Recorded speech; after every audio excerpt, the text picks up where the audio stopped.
sa kadiliman, sa aming pananahimik, pagkikibit-balikat at kawalang pakialam. Hinayaan naming lumaganap ang kasinungalingan at umusbong ang katiwalian.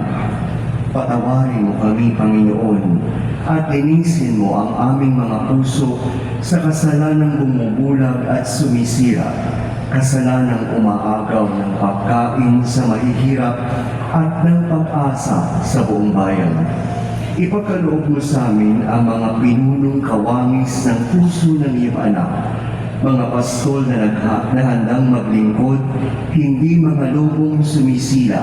Sa kapangyarihan ng iyong banal na Espiritu, bigyan mo kami ng lakas ng loob na itakwil ang kasinungalingan, ibunyag ang pandaraya, igiit ang katarungan, at ipagtanggol ang katotohanan sa lahat ng aming gawain. Ang katwiran ay lumagasa na parang malakas na agos.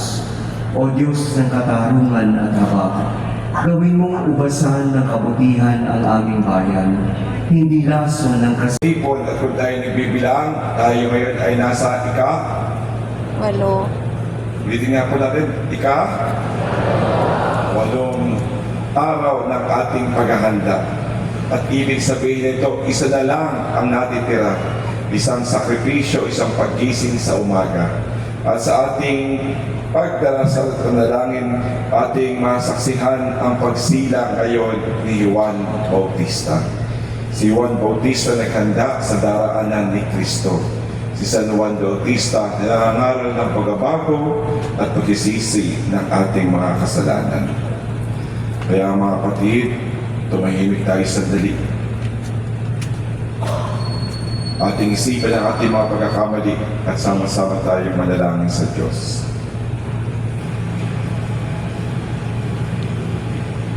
Inaamin ko sa makapangyarihang Diyos at sa inyong mga kapatid na lubha akong nagkasala sa isip, sa salita at sa gawa at sa aking pagkukulang. Kaya isinasamo ko sa mahal na Birheng Maria, sa lahat ng mga anghel at mga banal, at sa inyong mga kapatid na ako'y panalangin sa Panginoong ating Diyos. Kaawaan tayo ng kapangyarihang Diyos, patawarin tayo sa ating mga kasalanan at paglabayan tayo sa buhay na walang hanggan. Amen. Panginoon, kaawaan mo kami. Panginoon, kaawaan mo kami. Kristo, kaawaan mo kami. Kristo, kaawaan mo kami. Panginoon, kaawaan mo kami. Panginoon, kaawaan mo kami.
On the third day he rose again from the dead. He ascended into heaven and is seated at the Holy Catholic Church, the communion of saints.